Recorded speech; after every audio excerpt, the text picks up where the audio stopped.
Hola a todos, soy Debbie Monblatt. Bienvenidos sean a un nuevo episodio de Tzlil en el Medio Oriente, el programa donde aprenderemos en términos simples a entender el complejo Medio Oriente. Hoy vamos a hablar de un tema que normalmente aparece en los titulares solo de manera fragmentada, como si fuera una pieza secundaria dentro de conflictos más grandes o más importantes, pero en realidad no lo es. Hoy vamos a hablar de los kurdos y más específicamente del papel que tienen los kurdos en la guerra actual entre Israel, Irán y Estados Unidos. Este tema importa por una razón muy sencilla. Cuando se habla de guerras en Oriente Medio, muchas veces se piensa primero en estados, en Irán, Israel, Turquía, Irak, Siria, Estados Unidos, pero dentro de estos estados hay pueblos, hay minorías, hay regiones y hay movimientos políticos que pueden cambiar por completo la dirección de una guerra, y los kurdos son probablemente uno de los ejemplos más claros de esto. Los kurdos no son una comunidad marginal sin capacidad de organización, son uno de los pueblos más numerosos de Oriente Medio sin país. Tienen una identidad histórica muy fuerte, presencia en varios países al mismo tiempo, experiencia militar y una larga historia de conflicto con varios gobiernos de la región, y además ocupan una franja geográfica estratégicamente decisiva. La guerra de la que estamos hablando comenzó el 28 de febrero de este 2026, cuando Estados Unidos e Israel lanzaron una campaña militar coordinada contra la República Islámica de Irán. En la fase inicial, el conflicto ha sido sobre todo aéreo. Han habido ataques contra bases militares, instalaciones de la Guardia Revolucionaria, posiciones policiales, infraestructura logística y también objetivos energéticos e infraestructura crítica para el régimen. Y la idea parece haber sido combinar la presión militar y la económica. Las guerras aéreas pueden destruir instalaciones, pueden matar comandantes, pueden interrumpir cadenas logísticas, pero normalmente no logran sustituir por sí solas a una fuerza política y territorial dentro del país. Y es en ese punto cuando los kurdos empiezan a aparecer en el centro del debate. Durante las 2 primeras semanas del conflicto, empezaron a circular reportes sobre contactos entre autoridades estadounidenses, israelíes y grupos kurdos iraníes. Algunos medios hablaron de conversaciones de la CIA con fuerzas kurdas, otros mencionaron posibles preparativos para una ofensiva o para una rebelión coordinada en el noreste iraní. También aparecieron reportes sobre ataques iraníes contra bases kurdas en Irak y sobre el interés de ciertos sectores israelíes en abrir un frente occidental dentro de Irán. Al mismo tiempo, hubo mensajes contradictorios desde Washington. En unos momentos se daba a entender una apertura a una participación kurda. En otros, el presidente Trump parecía cerrar la puerta, argumentando que meter a los kurdos en la guerra podría volverla todavía más volátil. Eso, en fondo, refleja un dilema central de toda esta historia. Por un lado, los kurdos pueden ser vistos como una fuerza local organizada, hostil al régimen y capaz de operar en una región donde Teherán ya tiene tensiones históricas. Pero por otro lado, apoyar a los kurdos para Estados Unidos también significa arriesgarse a desatar algo mucho más amplio: rebeliones étnicas, fronterizas, tensiones con Turquía, problemas con Irak y miedo a una partición de Irán y un conflicto regional todavía más extremo. Para entender por qué todo esto pesa tanto, primero hay que dar un paso atrás y preguntar lo básico. ¿Quiénes son los kurdos? Los kurdos son un grupo étnico de Oriente Medio. Se les suele describir como uno de los pueblos más grandes del mundo sin estado propio. Y esa descripción, aunque se repite mucho, sigue siendo útil porque resume bastante bien su situación histórica. En números exactos no hay un consenso perfecto.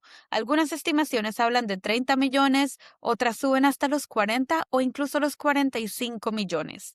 La diferencia depende de cómo se mida la identidad, de los censos oficiales, de si se cuenta la diáspora y de cómo cada estado clasifica a su población kurda. Pero aunque la cifra exacta cambie, lo importante es esto. Estamos hablando de una comunidad enorme, repartida principalmente en 4 países: Turquía, Irán, Irak y Siria. Y también hay poblaciones kurdas menores en Georgia, Alemania y otros países europeos.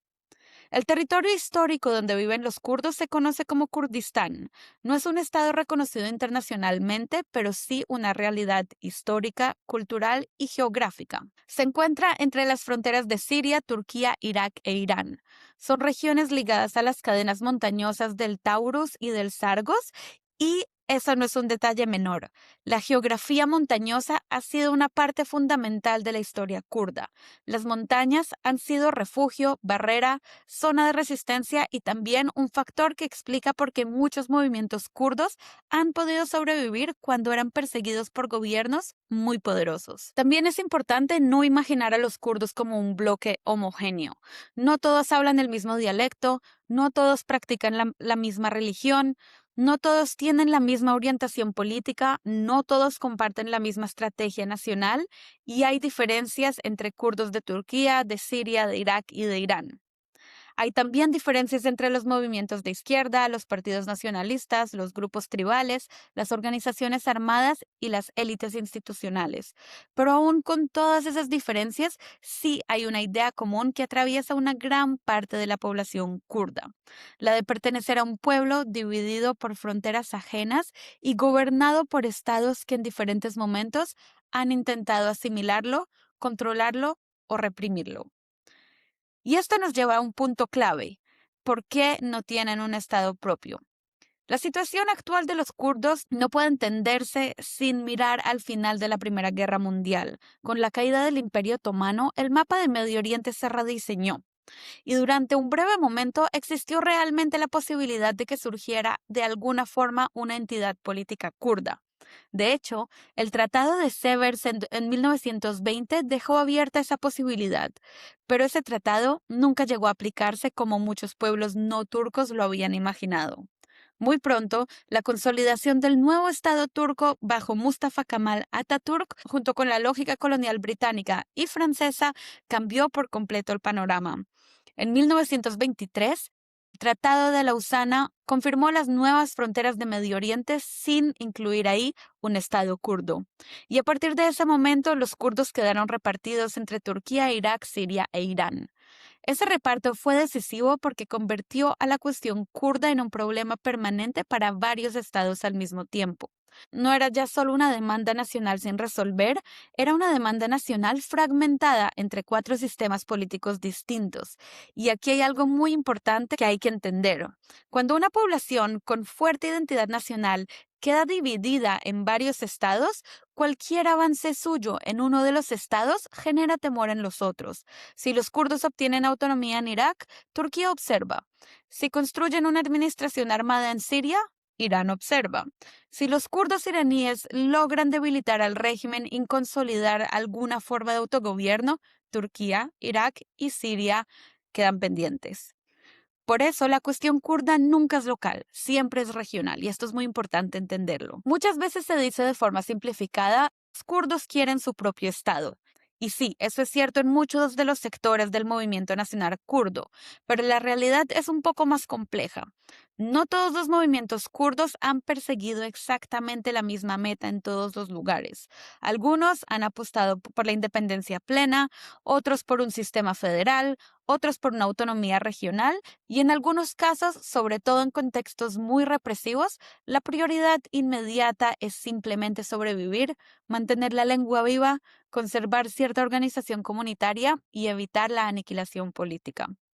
Esto no significa que no exista una aspiración nacional clara, sí existe. Lo que pasa es que ha tenido que adaptarse a realidades muy diferentes. Y esto se debe a que los kurdos han tenido varias oportunidades parciales, pero casi ninguna oportunidad completa. Tuvieron la promesa de Severs y se cayó. Tuvieron experimentos de autonomía local y fueron destruidos. Tuvieron alianzas con potencias extranjeras y muchas veces fueron abandonados cuando esas potencias cambiaron de cálculo. Tuvieron victorias militares, pero no siempre pudieron convertirlas en victorias políticas duraderas. Esto ha creado una cultura política muy marcada por la mezcla de esperanza y escepticismo. Estados Unidos ha cooperado con fuerzas kurdas en distintos momentos de las últimas décadas. Probablemente los 3 episodios más importantes sean los siguientes. El primero, Irak después de 1991.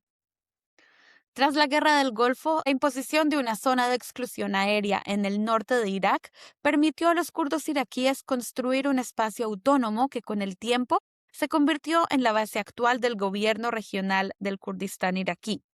Segundo, en Irak en 2003, los kurdos fueron socios importantes de Estados Unidos en la caída de Saddam Hussein.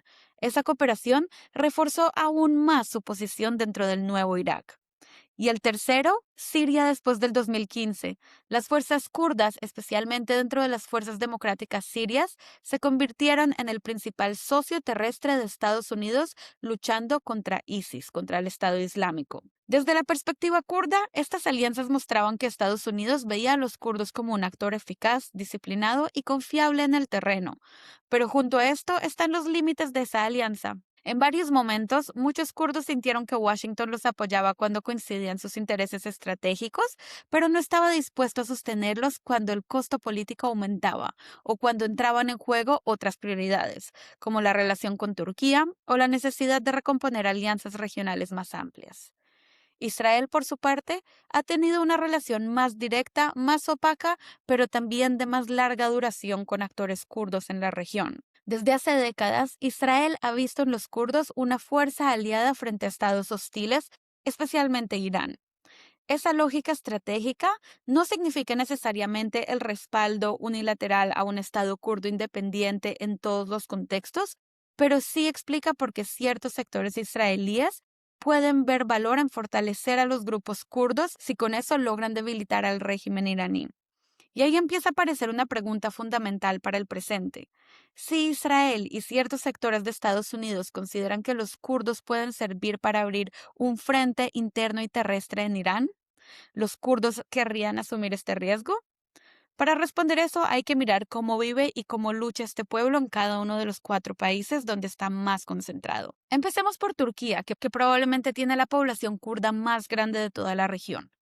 Se calcula que ahí viven entre 15 y 20 millones de kurdos. Aunque las cifras exactas pueden variar, lo importante es que constituyen una parte muy significativa de la población turca. La relación entre el Estado turco y los kurdos ha sido muy conflictiva durante gran parte del siglo XX y lo que va del siglo XXI. Durante décadas, el proyecto republicano turco estuvo basado en una visión muy centralizada y homogénea de la nación. El ideal oficial era que todos los ciudadanos fueran por encima de todo turcos. En ese marco, una identidad kurda fuerte era vista como un problema político. Durante años, el Estado turco no solo reprimió demandas turcas de autonomía, sino que incluso llegó a negar la existencia de una misma identidad kurda diferenciada. La lengua kurda fue restringida, la actividad política kurda fue vigilada y en muchas regiones del sudeste del país, el conflicto entre el Estado y la población kurda se fue profundizando mucho más. La gran ruptura llegó con la aparición de la PKK, el Partido de los Trabajadores de Kurdistán. Fundado en 1978, el PKK empezó como una organización de inspiración marxista y nacionalista kurda y lanzó una insurgencia armada contra el Estado turco. A partir de los años 80, el conflicto se volvió muy duro. Hubo atentados, combates, contrainsurgencia, destrucción de aldeas, desplazamientos y militarización muy profunda del sudeste turco. Con los años, el PKK cambió en algunos aspectos ideológicos y también hubo momentos de negociación o tregua. En 2025, incluso se produjo un nuevo alto al fuego dentro de un proceso de paz más amplio. Pero eso no significa que el problema esté resuelto. Y esto es clave para lo que está pasando hoy. Turquía sigue viendo cualquier forma de autonomía kurda consolidada en la región como una amenaza estratégica. Esto incluye a Siria, Irak, incluye también a Irán. Porque desde la perspectiva turca, si los kurdos iraníes se meten en la guerra, debilitan al régimen de Teherán y consiguen establecer algún tipo de autogobierno estable en el noroeste de Irán, esto podría tener un efecto dominó y llegar a su país. No necesariamente contagio militar, pero sí puede ser contagio político, simbólico y nacional. Y por eso Turquía está tan alarmada. No porque quiera proteger a la República Islámica, sino porque no quiere que la guerra produzca una nueva entidad kurda armada y con respaldo exterior a pocos kilómetros de sus fronteras. El caso sirio es distinto, pero también muy importante para entender la actualidad. Durante décadas, muchos kurdos vivieron en condiciones jurídicas y políticas muy discriminantes. El censo de 1962 en Hasaka dejó una parte importante de ellos sin ciudadanía o con un estatus muy degradado. Esto implicaba restricciones en derechos básicos, documentación, propiedad y participación política. Pero la guerra civil siria cambió completamente el panorama. Cuando el Estado sirio perdió el control efectivo sobre varias regiones del norte y noroeste, las organizaciones kurdas ocuparon este vacío y construyeron una administración propia. Este experimento, conocido popularmente como Rojava, fue uno de los desarrollos políticos más interesantes de la guerra civil en Siria. Rojava no era simplemente una administración kurda tradicional, tenía una identidad ideológica particular con énfasis en el autogobierno local, participación femenina, milicias populares y estructuras políticas influenciadas por corrientes cercanas al movimiento kurdo ligado al PKK. Cuando apareció ISIS como amenaza regional, las fuerzas kurdas sirias se convirtieron en el aliado más eficaz de Estados Unidos sobre el terreno. Mientras otros actores fallaban o tenían agendas conflictivas, las milicias kurdas lucharon con gran eficacia contra el Estado Islámico. Esto reforzó muchísimo su posición internacional. Pero el proyecto kurdo en Siria, aunque logró avances impresionantes, también quedó expuesto a cambios de política estadounidense, a la presión militar turca y a la capacidad del nuevo equilibrio sirio de reabsorber el espacio político. Hoy en día, este experimento autónomo kurdo en Siria ha quedado muy debilitado. Esto se lee en muchos sectores kurdos como una advertencia histórica. Incluso una fuerza eficaz, organizada y útil para Occidente puede terminar sacrificada si cambian las prioridades geopolíticas. Si Siria representa la fragilidad de un gobierno kurdo, Irak representa su versión más institucionalizada y más exitosa, aunque también con muchos límites. La historia de los kurdos iraquíes con Bagdad fue muy conflictiva. Hubo levantamientos, represiones y bajo Saddam Hussein campañas de violencia extrema. La más brutal fue la campaña de Anfal en los años 80, que incluyó desplazamientos forzados, destrucción de aldeas y el ataque químico de Halabja, que quedó grabado como uno de los episodios más atroces de la historia kurda moderna. Después de la Guerra del Golfo en 1991, la creación de una zona de exclusión aérea permitió a los kurdos iraquíes consolidar una administración propia. Con el tiempo, esto se convirtió en el Gobierno Regional de Kurdistán, una estructura autónoma con parlamento, gobierno, fuerzas de seguridad y una capital política clara en Erbil. Es el caso más cercano a una identidad kurda semiestatal duradera. Pero tampoco es una independencia completa, y además esta autonomía ha convivido con tensiones profundas, rivalidades internas entre grandes partidos kurdos, dependencia económica, disputas con Bagdad, presión de Turquía, presión de Irán y la imposibilidad de convertir un referéndum de independencia de 2017 en una independencia real. Todo eso hace que el Kurdistán iraquí sea a la vez ejemplo y advertencia. Ejemplo porque muestra que un alto grado de autogobierno kurdo es posible, pero advertencia porque muestra que incluso con instituciones, ejército y apoyo internacional, la independencia total sigue siendo muy difícil si los vecinos se oponen. Y en la crisis actual, esto es especialmente importante porque muchos grupos kurdos iraníes están basados en el territorio del Kurdistán iraquí. Entrenan ahí, se organizan ahí y usan ese espacio como retaguardia política y militar.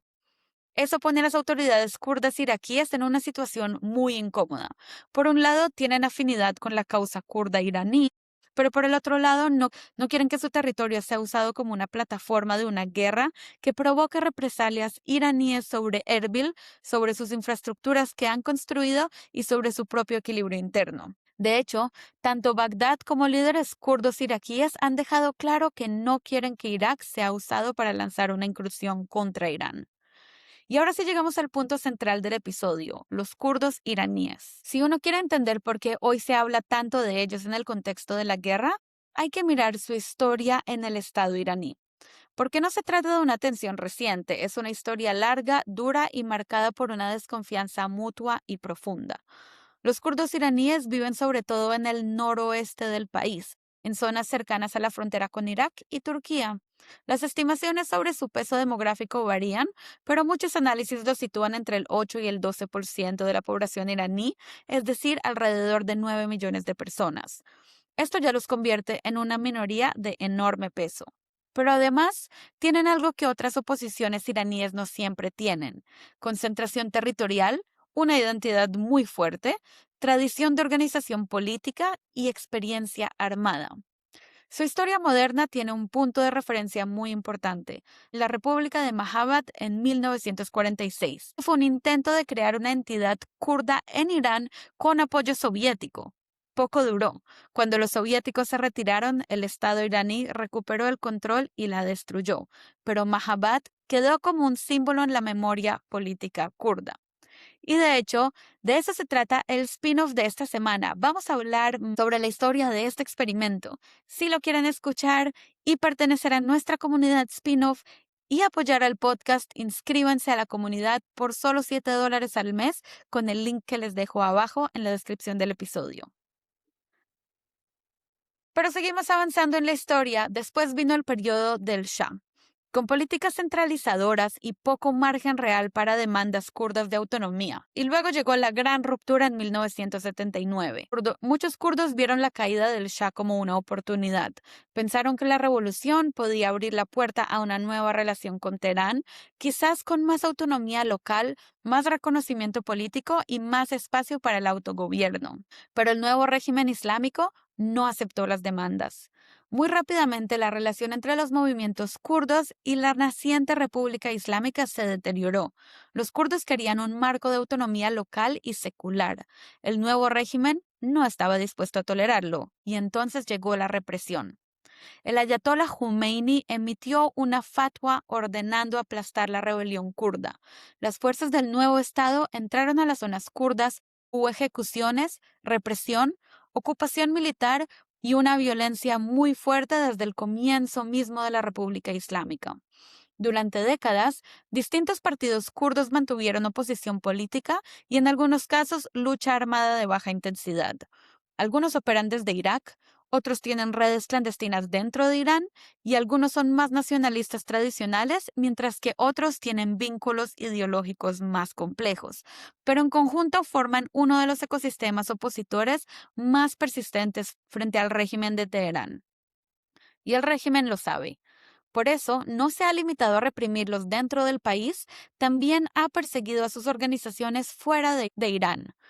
Ha habido asesinatos selectivos, operaciones de inteligencia, ataques con drones y misiles contra bases kurdas en Irak y una presión constante para impedir que estas organizaciones se conviertan en una amenaza organizada. Y a toda esta historia se le suma algo más: la experiencia cotidiana de discriminación y marginación. Muchos kurdos iraníes denuncian desde hace décadas discriminación económica, restricciones culturales, vigilancia política, limitaciones en el uso del idioma kurdo y un desarrollo desigual con respecto a otras partes del país. Esto ha reforzado la idea de que la cuestión kurda en Irán no es solo una cuestión de identidad, sino también de poder, recursos, dignidad y seguridad. Pero hay un episodio reciente que cambió por completo la relación emocional entre muchos kurdos y el régimen iraní, y también la manera en que la cuestión kurda se conectó con el resto del país. Este episodio fue la muerte de Mahsa Jina Amini en septiembre del 2022. Mahsa Amini era una joven kurda iraní y murió tras haber sido detenida por la policía de la moral por supuestamente no llevar bien puesto el hijab.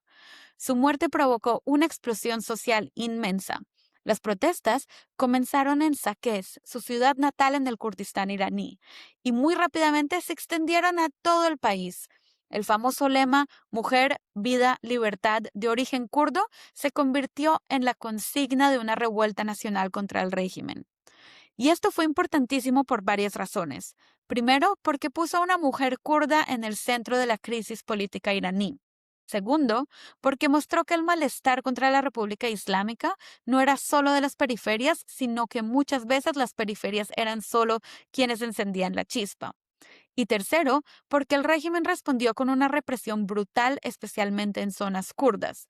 Y para muchos kurdos iraníes, 2022 fue la confirmación definitiva de que la República Islámica no solo no iba a reformarse en un sentido incluyente, sino que estaba dispuesta a seguir usando una violencia enorme contra cualquiera que la desafiara.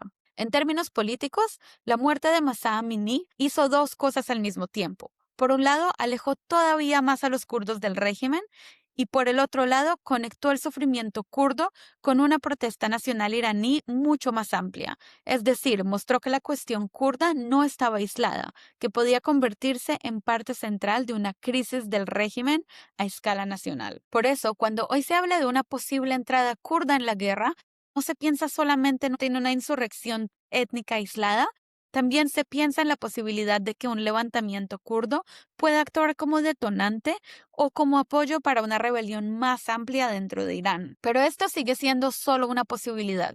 La gran pregunta sigue siendo, ¿están los kurdos iraníes dispuestos a dar el paso? Y la respuesta sería la siguiente. Están preparados para contemplarlo, pero no quieren entrar a ciegas. Y esta es una distinción importantísima. No estamos hablando de grupos improvisados que de repente ven una oportunidad y salen corriendo a la frontera. Estamos hablando de organizaciones que llevan décadas preparándose para un posible momento de crisis del régimen. Según algunos análisis, los partidos kurdos iraníes han formado recientemente una coalición precisamente para coordinar su posición política y militar si el régimen se debilita de manera seria. Se habla de varios miles de combatientes, en algunos casos entre 8.000 y 10.000, distribuidos entre distintas organizaciones, además de redes internas dentro de Irán. Algunos grupos afirman tener combatientes experimentados y otros insisten que llevan años preparándose, pero casi todos coinciden en algo. No quieren lanzar una ofensiva si esto significa sacrificarse sin protección y sin horizonte político claro. Aunque el régimen iraní haya sido golpeado desde el aire, todavía tiene capacidad militar suficiente para aplastar un levantamiento local mal coordinado. Las propias voces kurdas lo dicen con franqueza. Si un espacio aéreo controlado, sin destrucción de depósitos de armas, sin debilitamiento real de las posiciones del régimen en el oeste del país, una incursión sería prácticamente un suicidio. Por eso, algunos líderes kurdos han planteado explícitamente la necesidad de una zona de exclusión aérea o de algún tipo de cobertura externa. No quieren repetir el patrón histórico de lanzarse a la guerra con promesas vagas y luego quedar expuestos a una represalia masiva. Los kurdos iraníes quieren aprovechar el momento si las condiciones se vuelven realmente favorables. No quieren desperdiciar una oportunidad histórica, pero tampoco quieren convertirse en carne de cañón. Irak no quiere que su territorio se use como una plataforma para atacar a Irán, porque Irak ha sufrido demasiado durante décadas como para querer ser arrastrado a otro conflicto regional. Las autoridades del Kurdistán iraquí, por su parte, están atrapadas entre la solidaridad con la causa kurda y el temor a las represalias iraníes. Saben que si los grupos kurdos iraníes operan desde su territorio, Teherán puede responder con ataques contra Erbil, contra infraestructura energética y contra posiciones sensibles en la región. Y ahora bien, aunque los kurdos iraníes no hayan todavía entrado oficialmente en la guerra, esto no significa que estén quietos. Los grupos kurdos iraníes parecen estar preparándose para varios escenarios al mismo tiempo. En el plano militar, mantienen estructuras armadas, entrenamiento, redes logísticas y bases en zonas de la montaña o cerca a la frontera. Algunos han vaciado o dispersado sus posiciones por miedo a ataques iraníes y otros han movido fuerzas para reducir vulnerabilidades. También parece haber coordinación creciente entre distintos grupos, algo que históricamente no ha sido fácil. En el plano político, la creación de una coalición es un paso importante. Los partidos kurdos iraníes han estado fragmentados durante mucho tiempo por ideología, liderazgo y estrategias que difieren. El hecho de que hayan tratado de unificarse en este momento indica que creen que el escenario es posible. Y en el plano estratégico están evaluando algo más complejo que entrar o no entrar. Están evaluando cuándo, en qué condiciones, con qué nivel de apoyo y con qué objetivo político y también con qué grado de riesgo asumible. Y ahora quiero que veamos varios posibles escenarios, no porque sepamos se va a convertir en realidad, sino porque ayudan a entender qué es todo lo que está en juego para los kurdos. El primer escenario puede ser que los kurdos no entran y se esperan. En este escenario, los kurdos iraníes siguen conteniendo sus fuerzas, se limitan a observar cómo evoluciona la guerra aérea y la situación interna del régimen. Para ellos, esta opción tiene una ventaja clara. Evita el riesgo inmediato de una masacre o de una derrota rápida. Conservan fuerzas y no se exponen antes de tiempo. Pero también tiene una desventaja. Podrían perder la oportunidad de influir en el momento más crítico de debilidad del régimen iraní. Si el futuro de Irán se decide sin que los kurdos hayan intentado intervenir de forma significativa, podrían quedar otra vez al margen. Para la región, este sería el escenario menos desestabilizador adicional. Turquía estaría más tranquila, Irak sufriría menos presión y la guerra seguiría siendo principalmente aérea e interestatal. Otro escenario, el número 2, sería una intervención limitada en zonas kurdas. Aquí los kurdos no buscan una gran ofensiva, pero sí aprovechan la debilidad del régimen para retomar sus posiciones, defender sus ciudades o establecer control local en partes del Kurdistán iraní. Esto podría fortalecer mucho su posición negociadora, les permitiría decir somos un actor real sobre el terreno y no una oposición en el exilio, pero también los expondría a represalias fuertes si no tienen protección suficiente. El escenario 3, una zona de exclusión aérea y autonomía kurda. Este es uno de los escenarios más discutidos hoy. Sería algo parecido a lo que pasó en Irak después de 1991. Una zona de exclusión aérea permitiría que los kurdos pudieran operar sin que el régimen pudiera aplastarlos fácilmente desde el aire. Para los kurdos sería probablemente el mejor escenario operativo, les daría tiempo, espacio y protección, pero exigiría un compromiso militar serio de Estados Unidos y quizás de aliados europeos o de Israel. El cuarto escenario sería que se llegase a un Irán federal. En este escenario, el régimen colapsa o se transforma, pero el país no se fragmenta. En vez de eso, surge un sistema federal donde los kurdos obtienen autonomía regional dentro de un Irán formalmente unido. Para los kurdos sería una gran victoria política, no sería una independencia, pero sí un cambio histórico de estatus. El problema es que este escenario requiere negociación, transición relativamente ordenada y una élite iraní capaz de aceptar una redistribución profunda del poder, y eso en medio de una guerra no es fácil imaginarlo. Un escenario adicional, el número 5, puede ser un modelo tipo Rojava. Aquí los kurdos se convierten en la principal fuerza terrestre de una revuelta local, establecen un autogobierno, pero quedan dependiendo completamente de potencias externas y del equilibrio regional como pasó en Siria. Para ellos, este escenario sería muy incierto, les daría protagonismo, sí, pero también les daría muchísima vulnerabilidad. El escenario 6 sería fragmentación o balcanización de Irán. En este escenario extremo, el régimen colapsa de forma caótica y distintas regiones toman caminos separados. Aparecen fuerzas armadas locales y el país entra en una dinámica de fragmentación territorial total. Para los kurdos, este escenario puede ser tentador porque abriría la posibilidad de una independencia de facto o de un control territorial amplio, pero también es el escenario más peligroso porque puede conllevar una guerra civil, conflictos con vecinos, choques con otras minorías y caos prolongado. Y con todo esto, sabiendo todo lo que está en juego, llegamos a la pregunta final. ¿Qué papel van a jugar los kurdos en esta guerra? La respuesta honesta es que todavía no sabemos, pero sí sabemos algo muy importante. Sabemos que no son un actor secundario. Sabemos que su historia con Irán es profunda y conflictiva. Sabemos que tienen organización, memoria, territorio y motivos de sobra para ver en esta guerra una oportunidad histórica. No se trata solo de si los kurdos pueden abrir un frente dentro de Irán.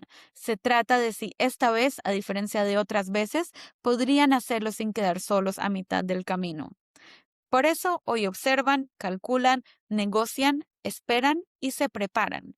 Saben que el régimen iraní está bajo una presión enorme. Saben que de pronto no vuelve a presentarse una oportunidad igual en mucho tiempo, pero también saben que entrar demasiado pronto, sin garantías, podría costarles miles de vidas y otra generación perdida. Es una pregunta que hoy sigue abierta. Muchas gracias por escuchar.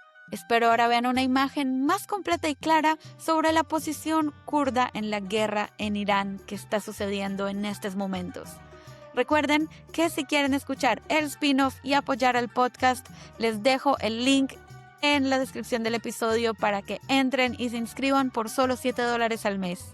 Espero que tengan una excelente semana y nos vemos en la próxima.